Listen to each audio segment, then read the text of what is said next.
Carl and Damon here from Brrraaains A Head-Banging Life, gbhblofficial.com for short, and it is tier list time, as we are going to be returning to part 2 of a series we're doing, which is iconic moments in gaming, moments that are considered to be iconic cutscenes, iconic moments, moments that stand out, moments that are famous, memorable, exciting, interesting for whatever reason. And we're going to be putting them in this list, following up the part 1 that we did. We had 30 in part 1. Here we've got 25. Going to be putting them into options iconic, wonderful, memorable, okay, and not so iconic. Kind of basically how we feel about each particular one and if we think it is what it's said to be. Yep. I think most of them might fit in the high thing, but some maybe not. It's not really, it's personal. It's completely and utterly personal. Yeah, definitely. Because what I might think is iconic, another person might not, and so on. Which kind of is where I think we start off with the first one. Yep. And this is Alan Wake. And I've chosen, it's the final line in the game, actually. It's the final thing spoken as, and of course, probably should say this, spoilers. Spoilers for a lot of games here, so be prepared for that if you don't want things spoiled. This is the end of Alan Wake when he's trapped in the other world. And he's typing in a typewriter and he looks up, and in that sort of, I guess, possessed voice almost, he says it's not a lake, it's an ocean. And implying that obviously there's bigger and bolder things to come here. And it is a great final line. Yeah, because definitely. it just makes you go, ooh, ooh, you know? And admittedly, it's taken us a very, very long time to get here. But of course, with the teaser, we know Alan Wake 2 is coming. Of course, yeah. And yeah, I guess we're going to see what that means. And if it really means anything. It may not, but it might do. Yeah, it's not iconic though. It's not iconic, of course not. Of course, it can't be iconic. I do like it though.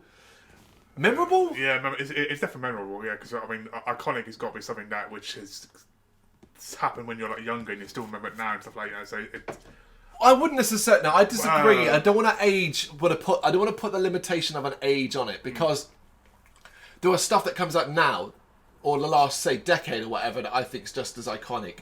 We've covered some of the last time. Well, think about some of the ones from the last time. BioShock. oh yeah, but that's like 10 years ago. Yeah, but still, that's not. I wasn't a kid 10 years ago. I was 27. I don't mean things like things like like say that for like a Call of Duty game which came Right. out like last year. That for me that's not iconic because it came out last year. No, yeah, but it depends. If obviously you played it and it had a really memorable scene, Of course. it Yeah, would very well. Because I'd argue As there you are said, games. memorable scene, All right. iconic scene. Right, so we're going to put Alan Wake, it's not a lake, it's an ocean, Yeah, in memorable, memorable, yeah? yeah. Well, let's start off there then. It's a nice middle one to begin with. Batman Arkham Asylum. Great game. Great game. Love the Batman games. Batman Arkham Asylum, but specifically here, Scarecrow's Nightmare. So this, of course, is where Batman gets involved with Scarecrow. We're talking about the one that kind of involves walking down the hallway, where he ends up in the alleyway, seeing his parents' death, and the events that follow there. Really, really cool section of Batman Arkham Asylum. I'm a big, big fan of this. When I replayed them on Xbox One, the remastered versions, and we got to this, I was like, I'd forgotten this existed. And I guess in a way, that kind of means it probably isn't that big of a deal. I'd forgotten it, but I was really excited to play it again. I mean, me personally, I don't remember it at all. Because obviously, my experience of this game, obviously, I played it a few times, but because of that shock and awe achievement, I completely have not played a game, one of those games since. But that doesn't, I mean, but you've still played it. I so played it, but we're talking you don't about, really remember I played it. this game maybe 10, 15 years ago. But so you don't really remember I it? don't remember it at all, no. Well, I guess that kind of narrows it down then, doesn't it? So where would you put this one? I'm leaning to okay. Yeah, for me, it's the bottom two, but only because I don't remember it. It could be brilliant. Right, he doesn't remember it. I remembered parts of it. It's okay then. Let's just put it okay. Although it's great when you do it, it may not stand out that well. Do you ever play Braid? Braid, the little platformer where you switch time up. Right. So this is one for me then. We had a few of these last time, so this one is for me specifically. Braid, of course, is the whole platformer, time traveling, to use time to change things and make your way through it with one of those amazing twist endings that still makes me laugh, and it was so shocking at the time, which reveals that because you're chasing the bad guy to rescue the princess. Are you ready for the reveal? It's Mario. What? No, what? I don't know. It's Mario. I don't know. How would it be Mario? Why is that a twist? That's Nintendo's property as well. You're chasing the princess. Yeah, exactly. It's a play on that. It's a play on that. Oh, okay, yeah. It is a play on that. However, the actual twist is that you're actually the villain. She's not running. You're not. She's running away from you. Okay. You're chasing her down, and the guy that you think's the villain is actually the one trying to save her. Okay. That is so fucking cool. Yeah, that is so cool. Sounds like a massive twist. That's sort of like Bioshock, isn't it? Yeah. It's very, very, very clever. Very, very cool. I'm going to put this one on wonderful because that really surprised me when it happened. It's clever. Yeah, it's definitely clever. Yeah. Right, it's funny. You can complaining about modern ones, and the next game I've chosen is incredibly modern. It's Brock the Investigator. This is a new game recently released, and I've just been playing through at the time of recording, with a number of different endings. 11 of them in total, and that's what I want to put in here. I want to put them in because out of these 11 endings, they're all wildly different. Some of them are incredibly dark. There is only one of the 11, the canonical ending, that is what you would say a happy ending. And even that has connotations that aren't necessarily positive because it's a bleak, dark world you exist in. I don't really want to give too many spoilers here, but the endings vary in levels of intensity, brilliance, and how you get to them. I thoroughly enjoyed finding them all and getting them all, but I recognise that this naturally isn't iconic. Yeah. No. I don't even know if I'd put it on wonderful, but I am going to put it on memorable. After Alan Wake, because I'm going to remember this game. I was just off camera. I was talking to you about it. Yeah. So I mean, I've not played this, obviously I can't judge, but yeah, it's definitely not. Dead Space. Nicole is dead. There it is. The big twist ending of Dead Space, which is, of course, Nicole is dead. It was something they didn't change in the remake. They didn't change it. They kept it was. However, they did make it make a lot more sense. Mm-hmm. And they did things this time around to explain why certain things turn out the way they do. Also, her actual suicide is a lot darker in the remake. A lot darker. Iconic. I'm leaning towards iconic for this one. This is incredibly memorable. I'm leaning it. It's definitely memorable. Yeah. But also, I mean, not in regards to that. It's yeah. not. But like, I'd say this is up there as one of the most modern, famous twists. It's definitely in the top two.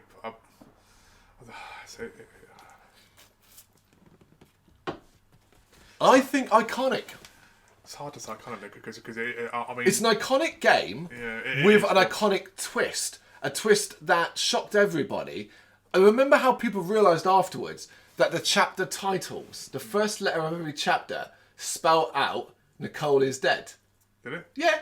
People realised that after the fact that the name of every single chapter, the first letter, if you put them down all like that, spell out Nicole is dead. That makes me want to go play again now. It does, yeah. I did not know that. No, you didn't know that. Okay, Just think about how you felt when you realised it.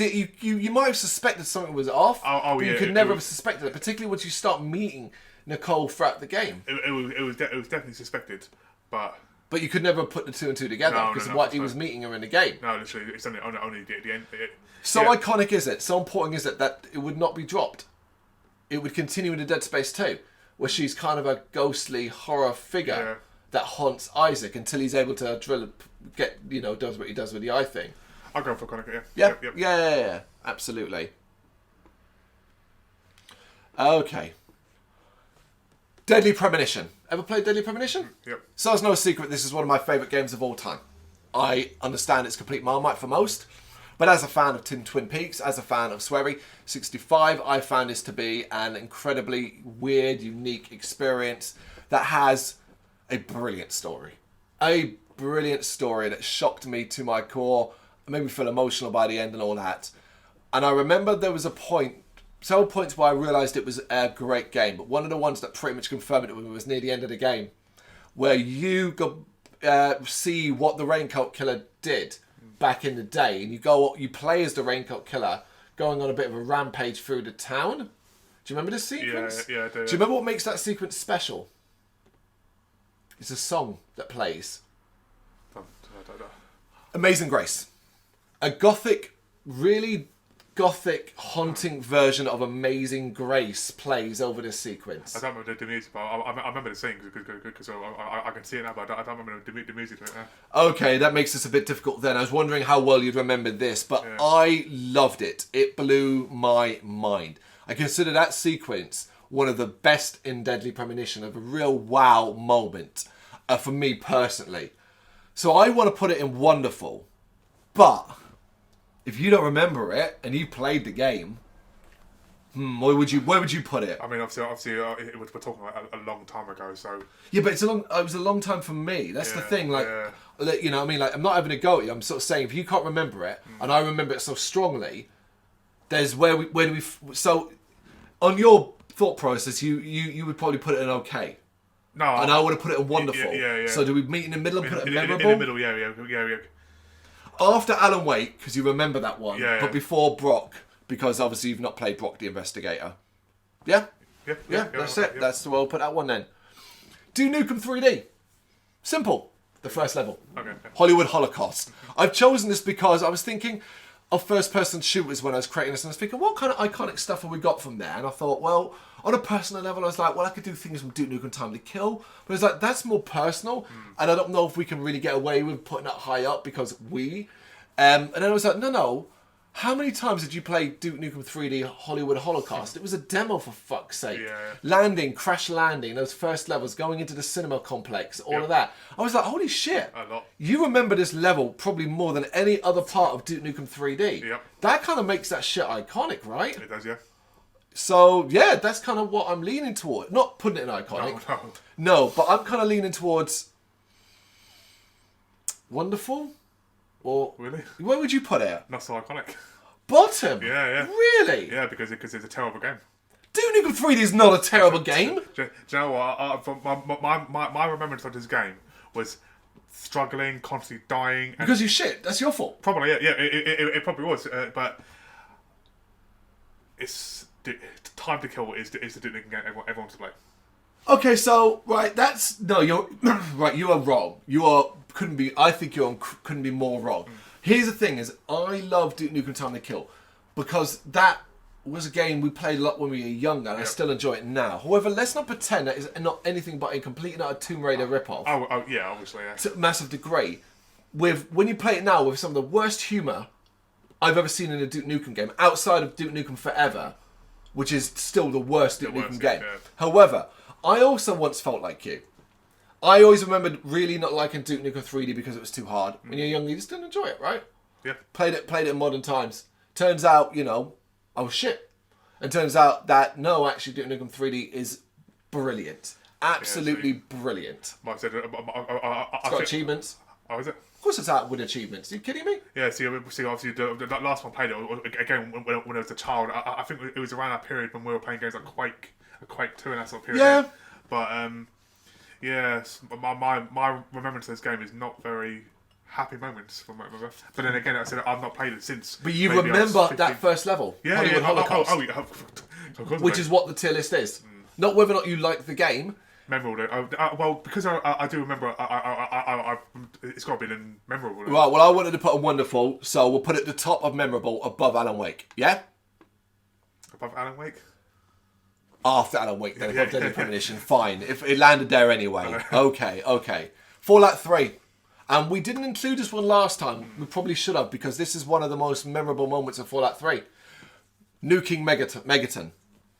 So, do you remember this? The town Megaton and Fallout 3? Do you know what I said? I was never a fan of Fallout. Never. Crazy. And I played Fallout 3 briefly. I've got like one achievement on the Xbox. But then I mainly played Fallout Shelter. And it's a little mini game. Yeah. But at some point I will play Fallout all the way through at some point. But I can't have an opinion on this because I don't even know about this league. Right, yeah, so there's that then. Okay. Right, let me just say, once you get into Fallout, you will love it like everybody else does. Yeah.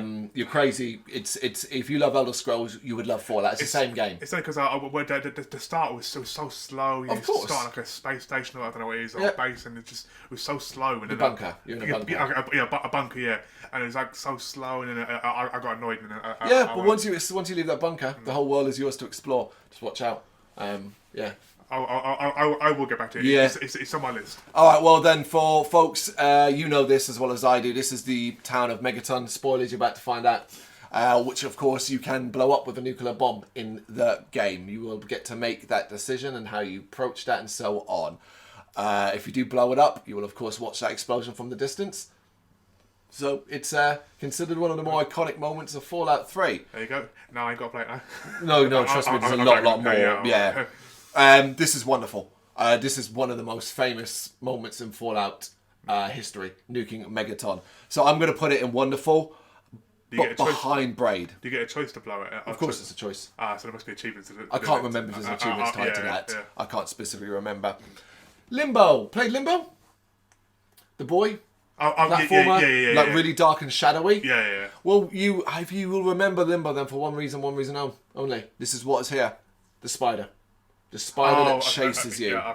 That is what this iconic moment is. The spider sequence in Limbo is still one of my all-time favourite scary examples of spiders in video games. It is fucking horrendous, those legs, as it follows you on the screen.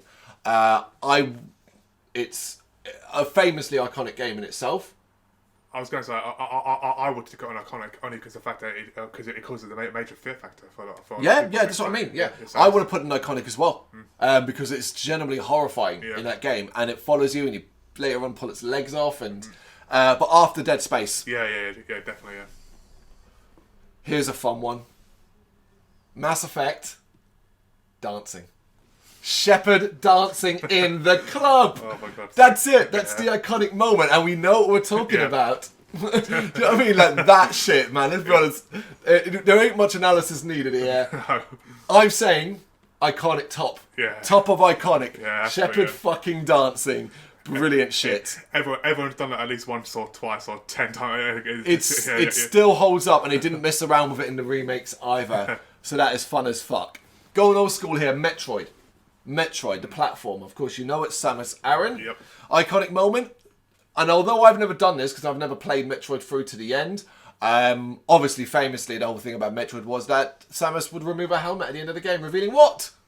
That she is a woman. Pixelated woman. And that's the iconic moment. The reveal of Samus Aran, and that she was a woman in Metroid. It's quite a big deal. Bear in mind, games from the 80s. It is quite a big deal, but I don't remember. It's hard for because I've never played it. I've never done it. I'm aware of it, and the fact that I've never played it and done that, but I'm still aware of it, makes it kind of a big deal. I knew she was. I knew she was a woman. Yeah, but I said exactly. But how? Yeah, because of all of this. Yeah. So it's a hard one because I've never done it. So I don't know where we're going to put this one. Well, this is based on our opinion, isn't it? So. Well, yeah, it is completely based on our opinion. Yeah, so, I mean, for me, it's not iconic. It's because... Memorable? Bottom of memorable? Yeah, because we've never done it. Yeah, exactly, yeah. Yeah, so it doesn't really fit anywhere else. Ocarina of Time. I was thinking when I did the list, I was like, what could I possibly put of Ocarina of Time that I would call iconic moments? Because we've done Majora's Mask heavily last time. Yeah. I was like, what moments? And then I thought, no, okay, here we go. I could do pulling the Master Sword out, defeating Ganon, all of that. And you know what I went with? I went with a bit of a random one. So this is after you would pull the Master Sword out and you would leave the cathedral. And the first area you would then step into is the market, which is now completely destroyed and inhabited by monsters.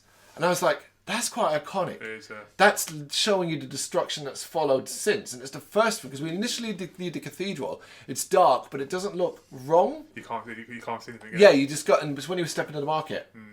So that's what I chose. And I realise it's not really an iconic moment in the way some of the others are, but it's like, that's quite a big deal, because you'd go other areas, like you go to Hyrule Field, and it's normal. Yeah, normal, yeah. You go to Kokiri Forest, it's normal. I think that was in Mount Doom, you got the big flame around. Yeah, but even still, that's exactly the same. Yeah. The town, Kakariko Village, is actually better now because it's been built up. So I mean, only that area around the castle is destroyed. Yeah. So I'm like, that kind of makes that a bigger deal, and it's the first thing you see. So that's why I wanted to put it in. Where does it go though? That's the question. Definitely the top two. No, it can't be, can it? It can't be the top two, can it? So I'm leaning towards... I think memorable, but the bottom of memorable. Yeah. Because it is something that you'll always remember from that game, the destruction. I agree. It's there. It's done. Pokemon Red and Blue, the first ever Pokemon games. Choosing your first Pokemon. I mean, Jesus Christ, talk about a defining moment in gaming, right? Yeah, so that's... It literally changes everything, doesn't it? Gaming and TV series, actually, that's how the entire thing starts. Mm-hmm. You know, so for me, without a doubt, it's iconic. Oh, I just realised I made a mistake here. We wanted to put Shepard top. Oh, top, yeah. Yeah. This, I think, might actually knock it off the top. Yeah. I think it is. Choosing your first Pokemon. It probably didn't feel that big of a deal at the time, but now, considering where that franchise is and what we know, it's iconic, isn't it? 20, 30 years later, it's just the start of every game and the start of every TV series. He chooses his first Pokemon. Yeah, there you go. There's literally no more. Arguably, it's one of the most important moments in gaming because obviously what it created. Red Dead Redemption. Unfortunately, you're going to have to get a massive spoiler here because I know you've not played. Have you played this? Nope. Right. You ready for the spoilers of the ending? Sorry. It's John Marston's last stand. Of course it is. It's John Marston's last stand and death of John Marston. What a moment, people, right? What a fucking moment. And you almost believe you're going to get out of it. You're going to, right? Because you've survived so much in the game and he's finally sat down with his wife and his kid. He's leaving the life of an outlaw behind him, but his crimes will catch up with him. And even though you're surrounded by lots of Pinkertons, lots of sheriffs and stuff like that, you're John Marston, and the game they even give you an opportunity to try and fight your way out by letting you momentarily switch into your slowdown and start shooting them, but it's just too many, and of course you get gunned down and you die. John Marston's last stand. I mean, what a moment, people, right? We actually had Red Dead Redemption in the previous tier list when we did Riding to Mexico. This was always going to be included. This is wonderful. Not iconic, because not everybody would have played it and stuff like that, but I think it's top of wonderful. It's quite a moment. And a very sad end to the game, obviously. Sounds like it. Yep, so let's put it in wonderful. Another comedy one. Resident Evil 5. What would I have chosen from Resident Evil 5? Comedy moment. Chris punching a boulder. Okay. So the end of the game, obviously you fight, Resident Evil 5 is so over the top stupid that you end up fighting Wesker, a transformed Wesker in a volcano. Yeah. Sure, why not? And part of that involves having to move boulders. And I don't know if I'll ever get over the shot of roided up Chris punching a boulder to move it. And you're like, is this fun? Have they officially jumped a shark here? Is this just too much now? And that's why it kind of sticks out. It's not iconic in the slightest. No. It's going to go on the bottom. It's not iconic. Yeah. But I want to include it because when I think of Resident Evil 5, I think of some of its dumber moments. Yeah, even though I still think it's a good game. It's a good game, yeah, but there's a lot wrong with the game, yeah. Oh yeah, a lot wrong. Not so iconic, yeah? No, yeah, definitely, yeah. And I also think this might apply to the next one, but I feel like you're going to argue black and blue about this one. Shenmue. Landy killing your father. This is... I wanted to include an iconic moment for Shenmue, right? Yeah. And truth be told, I struggled. Because I was like, what am I going to choose? What really moments are there? I thought about doing a jokey one and having to ask everyone about where sailors might be. But I was like, no, that's not really it. So I thought, okay, let's... Because the opening of Shenmue, the opening cutscene is a very strong opening cutscene. It sets up the entire story, the conflict that will follow, with some strong music. And I was like, okay, well, let's just do Landy killing your father, as that's the entire basis of Shenmue. Yeah, right? I mean, it's quite difficult. I'm actually trying to think, actually, what could have been classed as iconic in this game. It's hard. You could say maybe driving a forklift. Is that really iconic? Is that a moment? It's not really. Yeah, exactly. Yeah. I'm leaning towards putting this one on okay behind Batman. Yeah, I mean, yeah, it's just okay. Not the bottom, I love Shenmue, but it's okay, I'm going with that. Yeah, it's just not that big of a deal. It isn't, even though it sets up the conflict, Silent Hill 2. The first time Pyramid Head arrives in Silent Hill 2. So time is a confusing thing for people. And I wonder how many people who aren't that familiar with the games think that Pyramid has been a mainstay of the Silent Hill franchise. It is now. Yeah. But that character does not exist in Silent Hill 1. Doesn't exist in the slightest. In fact, in Silent Hill 2, we're going to talk about the iconic moment, but in Silent Hill 2, your first view of him is behind a fence in the apartment, And then later, the actual iconic moment is, of course, when you hide in the cupboard and see Pyramid Head having a three-way with two weird mannequin monsters. Yeah. Now, of course, this is, at the time, I was like, the fuck? But then, obviously, of course, Silent Hills 2's heavy repression is that James is horny. And sex is a major part of it. Yeah. So that's why it ties into. But like that's quite a moment. It really stands out because it's like, the fuck?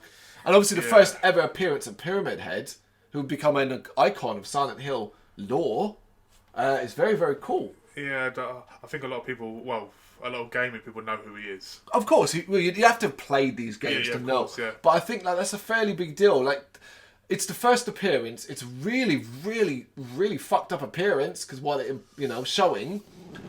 Memorable? Yeah, it's definitely memorable. It's not iconic or wonderful. It's definitely memorable. Yeah. I want to put it near the top. I want to put it at the top though, above Alan Wake. It's way more memorable than that. Well, more people will know this than Alan Wake. Definitely, yeah. I mean, even from the film, he's in the film too. It created him. Yeah, right. All right, we might have a contender for the near the top again. Super Mario Brothers, the very first game. The princess is another castle. Simply that.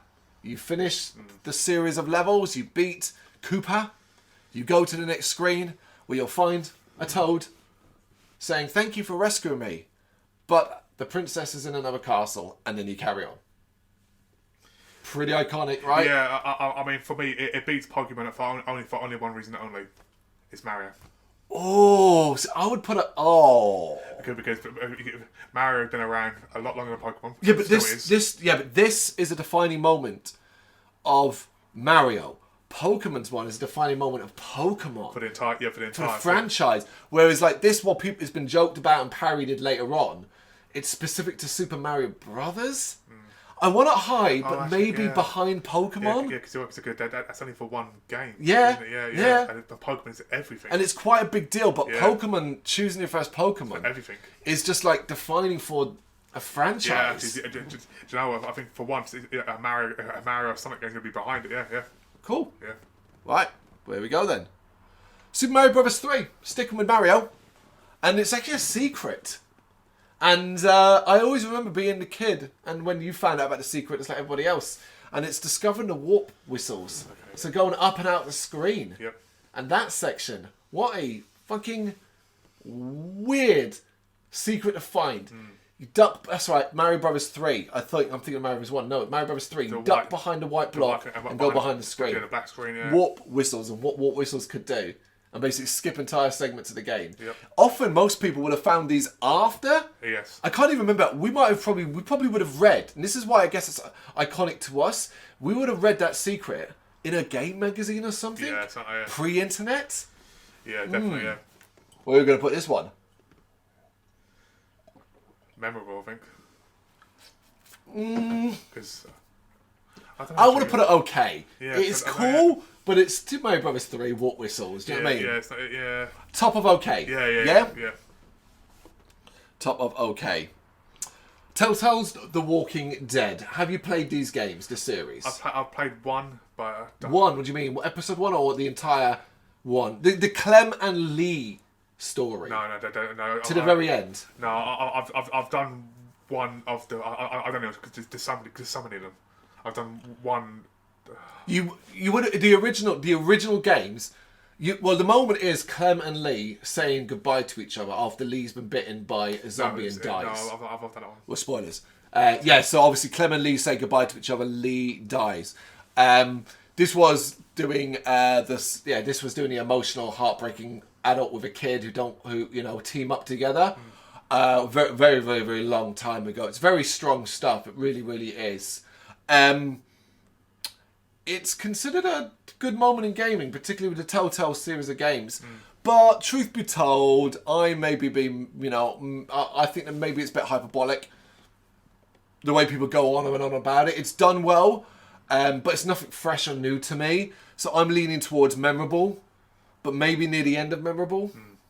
Well, so I've only done one of these games, and yeah.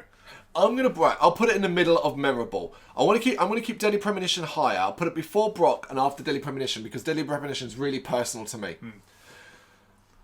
5 left. The Force Unleashed. Star Wars The Force Unleashed. Do you remember this? You play Starkiller? Yeah. So, I'd actually forgotten this moment existed, which is not a good sign for this tier list. But man, when I was reminded, I was like, oh my god, how cool was that? Pulling the Star Destroyer out of the sky. Using the Force to pull the Star Destroyer out of the sky. Fucking A. However, I had forgotten this until I came across a picture. That's what I'm saying. And that means to me, okay, that's not necessarily the most memorable thing of all. But then I was like, God, that's so fucking cool. But that's not a reason to put it in a high position, obviously. No. I mean... The not so iconic. Yeah, because kind of belongs down there against belongs to Resident Evil. You look like you're struggling to remember it. If you hadn't told me, I would not remember it at all. Alright, unfortunately, while it's cool as fuck, it goes at the bottom of not so iconic. All I can remember now is Darth Vader doing it in the Obi-Wan series. Him doing it, is it? Right, yeah, okay. But saying that, actually, I do remember saying to my son at the time that when I watched the Obi-Wan series and see Darth Vader, I said to him that this happened in the game once. I do remember saying that. Interesting. But that's it, yeah. Fair enough. Okay, The Last of Us. Giraffe scene. The giraffes.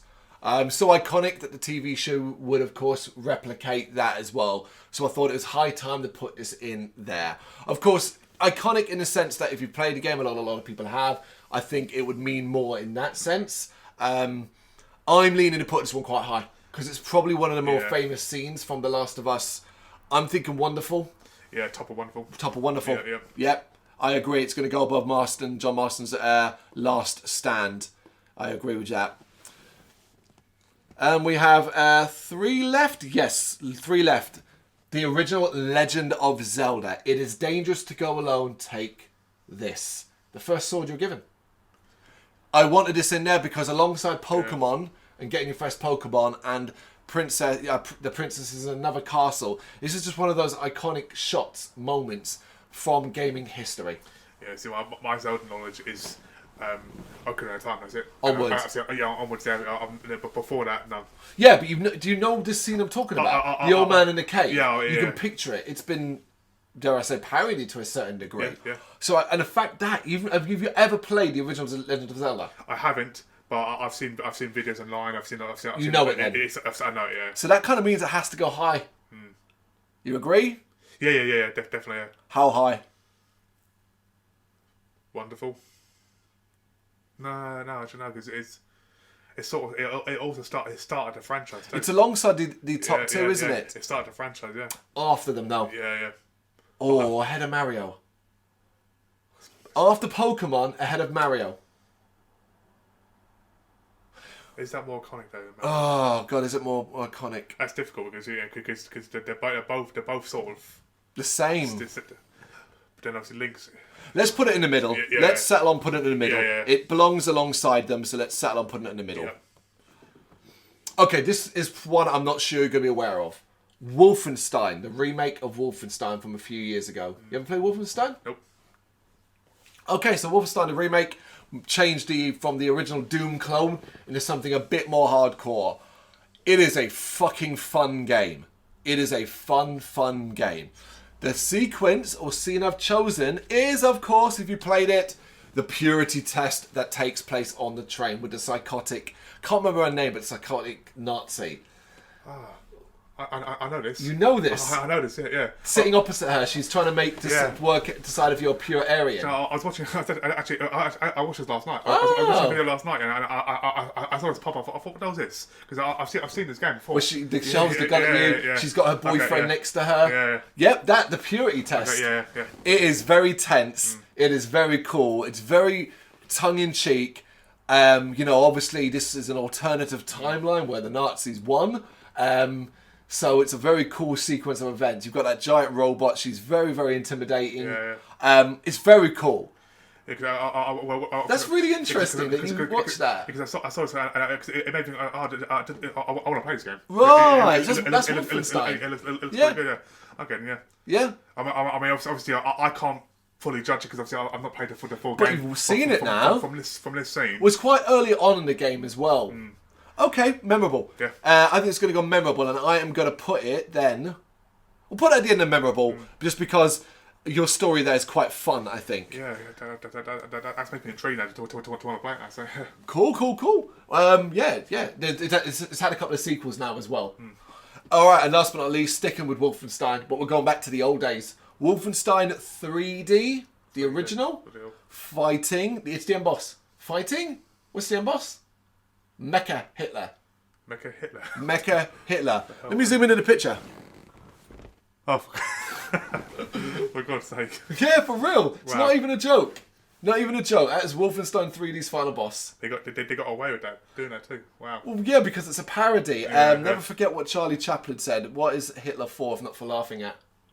Something like that. That's not verbatim, but it's something like that. Yeah, and that's always kind of stuck with me.